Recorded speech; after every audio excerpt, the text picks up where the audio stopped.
Hi, everybody. It's Lisa Derby Oden, Project Development Coordinator for MassMEP. And I have the pleasure today of being here with Peter Muntendam from Virudefense, and he is the founder of that organization. He's doing a startup project here during the COVID days, and we're going to learn a little bit more about that today. So welcome, Peter. And I would really love for you to tell us more about yourself and Virudefense. Thank you so much, Lisa. Thank you for having me this afternoon. Very quickly about myself, I'm a physician by training. I went to medical school, but realized that industry is probably the place where I could do the things that I enjoy doing. And the one thing that I try to do through my career is to find problems where I think I can contribute to a solution, and done that over the past 35 plus years across the industry. I've worked on pharmaceuticals and devices and drug device combinations. In the 1980s, I briefly spent a period in Africa, and this was a time then when AIDS was first noticed in Africa, and we saw cases of AIDS in Africa before Yeah. people realized what it was. It was also a space where viral diseases were prominent, they were serious, and so I became very conscious of viruses and how they could spread around the world. And over the past decades, I've worried about viruses that originate in one part of the world and end up in the other part of the world literally the same day. When I was Wow. in Uganda, there were very few people who would wake up in central Uganda and go to bed in Minnesota. And at the moment, we do have these cases. People wake up in a Yeah. small village in Africa and they go to bed in Minnesota.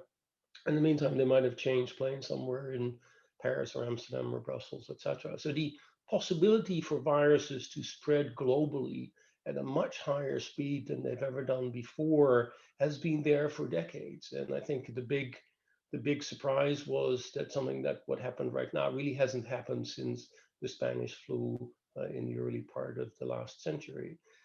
So when the first signals came in January that we might have another important viral disease, and I started monitoring this in the middle of January. So by the end of January, I was convinced that this was going to be the next Spanish flu, if you like. And the Wow. other thing that caught my eye was the fact that the supply chain that we were relying upon for our PPE and other medical products is very heavily dependent upon Southeast Asia or China and Yeah. Southeast Asia. And the thing that really set up all the alarm bells that that I had was the fact that on February 2nd, I think was the official announcement, a Chinese company called Macride put a thing on their website that said we have been commissioned by the Chinese government right now to only make for the domestic market. Wow. And Macride makes 55% of the N95s that are listed in the US are made by Macride in China. So we had this collusion between this incredible demand for something that I expected we need, and the fact that the largest supply chain is cut off because all of the Chinese manufacturing now had to go to China and subsequently other Southeast Asian countries. So this, I was convinced that this was going to have an unhappy end, and instead of limiting my anguish to tweeting, which is what most of my other colleagues did, I wanted to try to do something meaningful.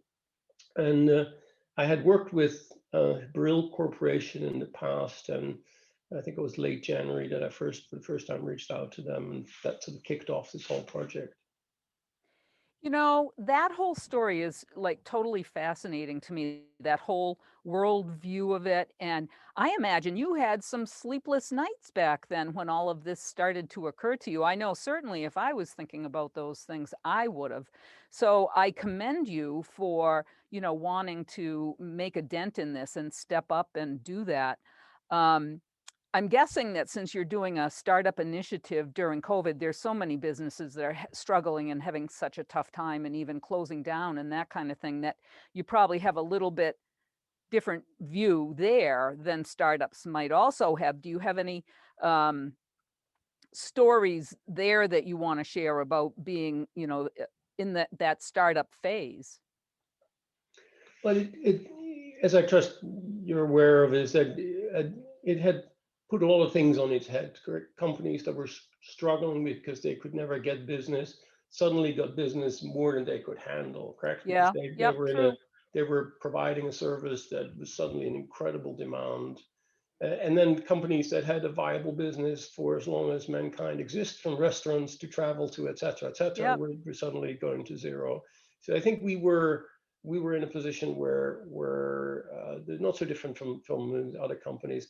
Also want to point out that in terms of the heavy lifting for this project, so if I saw it coming, many other people did, and reached out to Brill Corporation, but really leveraged their expertise and their staff and et cetera, et cetera. So it wasn't that I had to do some sort of a heroic effort to get things organized. It was sort of kicking off a project and with a very strong, experienced partner.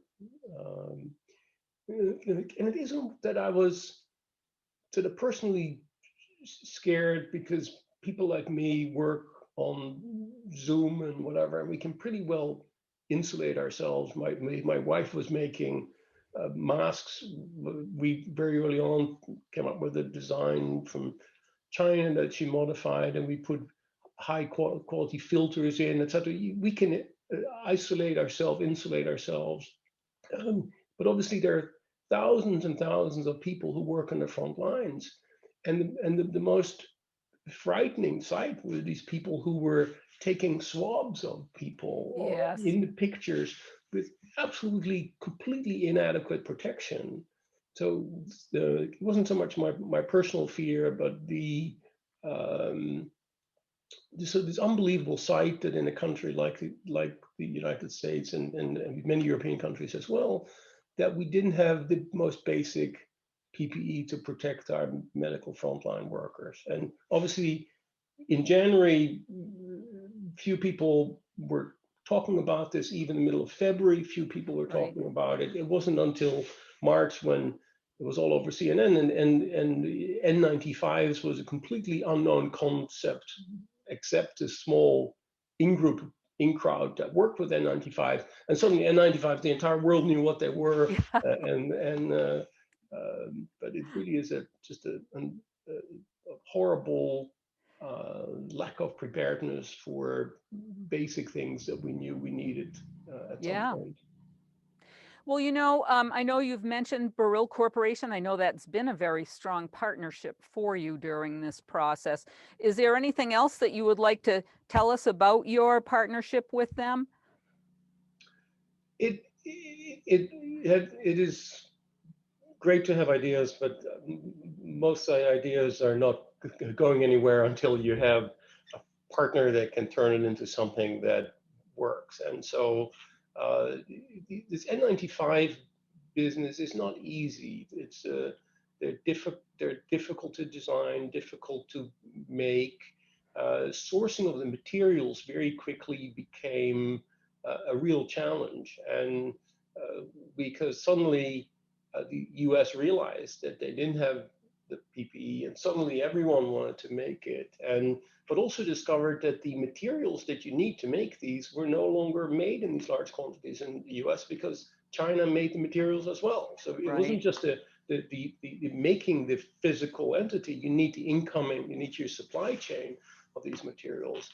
And uh, Brill Corporation has been in a somewhat related space of disposable surgical products for a long period of time, and had the relationships and the credibility to go back to these suppliers and say, we now want to make N95s, we have design, we're funded, we're ready to go, but you got to work with us on the supply chain. So we solved those problems early on, and it's been these things are never easy, but we got the approval, the Irish CDC approval in June. We were one of the first new manufacturers to get the approvals. We launched in July, and we've been making them ever since.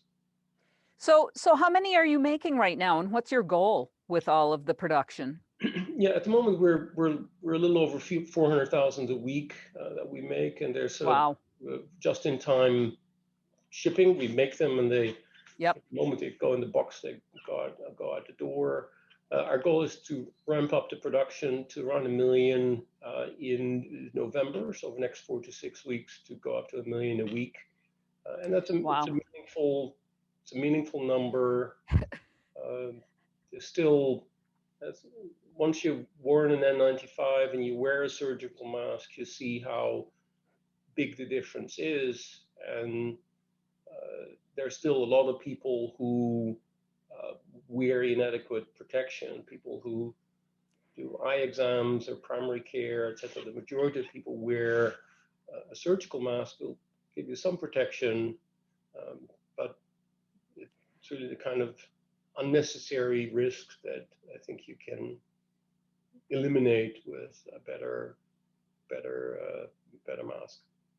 You know, that's great. That 1 million a week, that's phenomenal. And again, I commend you for all of that, because I do think that is going to make an impact. And I think that speaking for the general public, and I don't know that I have the right to do that really, but where we kind of peaked there a while back in June or whenever it was, and things started to quiet down a little bit, some of us in the general public might be kind of thinking, well, we're not going to need all this stuff here pretty soon. But I don't know. I think that the winter might hold out some other surprises for us, but I digress. So I want to get back to topic and maybe talk about another partnership or involvement that you've had with the Massachusetts Emergency Response Team called MERT. And maybe you can talk a little bit about your involvement with them and how they've helped you to get this initiative going.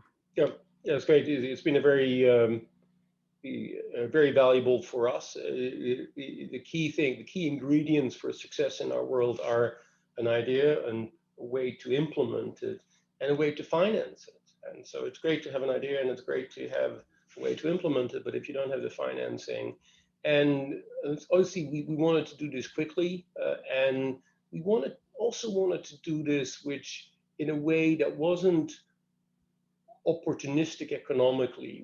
We didn't want to do it. From the beginning, we said we will sell at uninflated prices, at the prices that these things are normally sold for.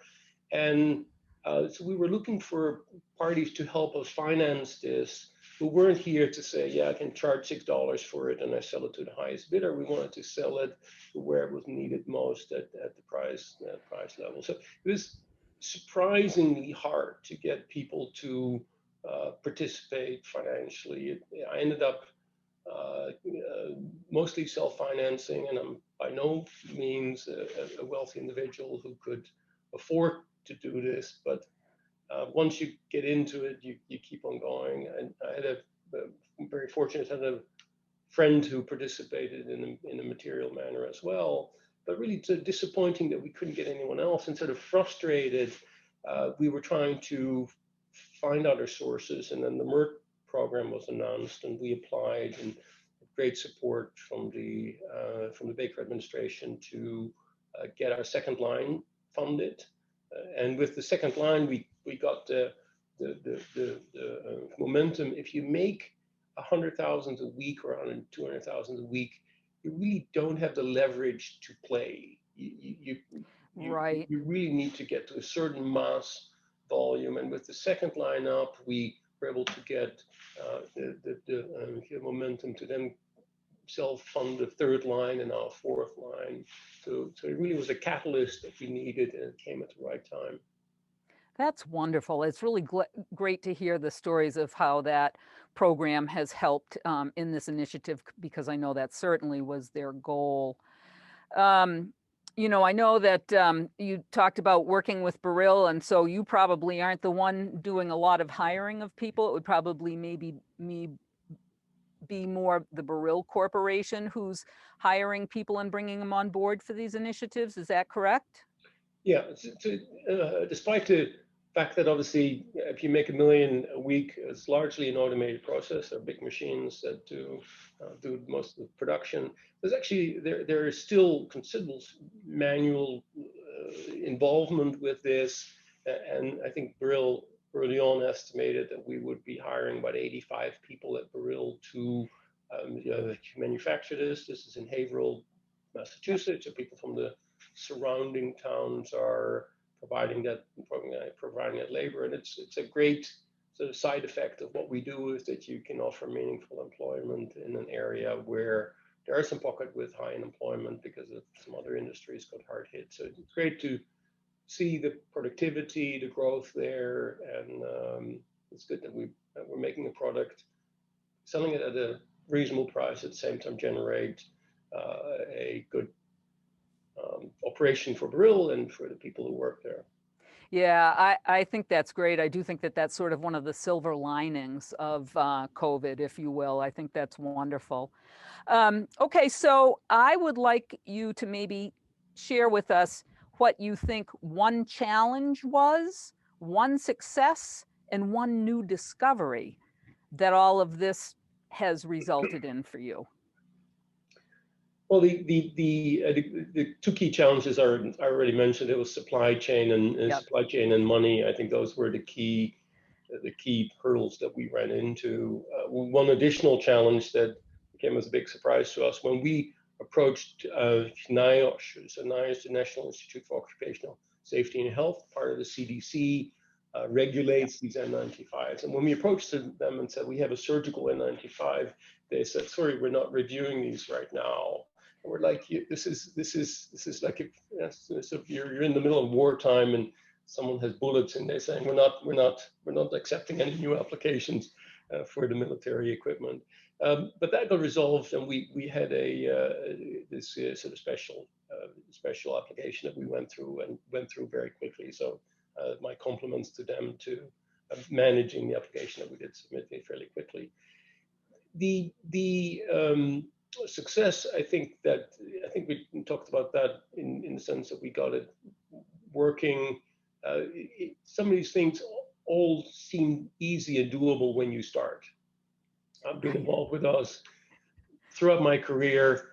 When you start a project, there's actually a psychology framework around it. Is that when you start, you see the rosy part, and the moment you get closer, you see things that you didn't anticipate before. But yeah, so I think the success was that we did work through all the issues and got to the finish line. And I think Dan Burrell will also tell you that he got some extra gray hairs from trying to make this work.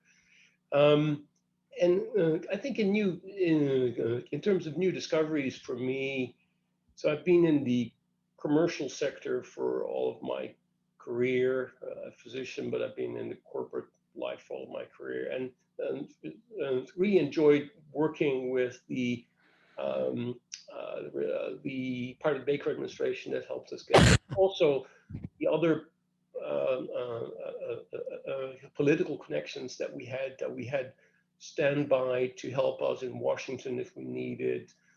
At some point, at some time, we were concerned that FEMA would step in and prevent us from buying raw materials, that they would be channeled to other parties, etc. And purely because of not understanding what we were doing, that we're trying to make N95s and sort of channel it all to 3M or some other company. And it was great to see how everyone was interested.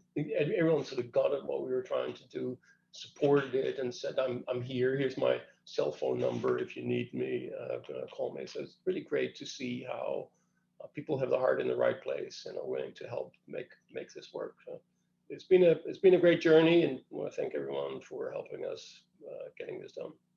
That's great. What a great story all the way around. I know that, like you say, you've seen your ups and downs and that kind of thing, but you're well on your way to, achieving your goals and helping everybody out with this. So I want to thank you again for that. Do you have any final closing comments that you'd like to add? No, other than that, the key thing for me was the staggering thing from this was the unpreparedness. And Yeah. I think, I hope in hindsight that the number one thing that people will think about when they think about this is not whatever it is, not how many people died. It shows also whole bunch of other Yes. horrible things that rise to people's perception. But there's not much you can do about that. But what you can do, we could have done something is the preparedness. And what you see now is that we had this initial denial that masks were the key for the people who this was a airborne thing. Everything we learned from China, Vietnam, everything that we knew by February 15th said this was an airborne thing. And for us to sit there and have to listen to wash your hands, wash your hands, wash your hands, Right. well, everyone got inhaled it. Right. And I think if you see these math projections right now, that if everyone were to wear a mask, we save 100,000 lives. If everyone had started wearing masks earlier, because we had them on the shelf in January. In Singapore, they handed out 2 masks for every citizen the Yep. moment the pandemic broke. If we, for a single piece of military hardware, you can have 50 masks for every U.S. citizen on stockpile. And I hope that people will really realize that if you want to keep the population safe, it's great having the military hardware, but uh, other threats like these viral threats, we were unbelievably unprepared for. Yep. I hope that people will not forget that, and so that the next virus, and there will be another virus, Right. that we are again unprepared. Um, Yeah, I think that's good um, closing comments there, Peter. I think that that makes very good sense. And I want to thank you so much for taking your time to be with us today, and for all of your efforts. And I look forward to a possible conversation again in the future. Maybe we'll get you and Dan Baril on at the same time. and I want to thank you for having me. It was a real pleasure. Thank you. Yeah, great. Thanks.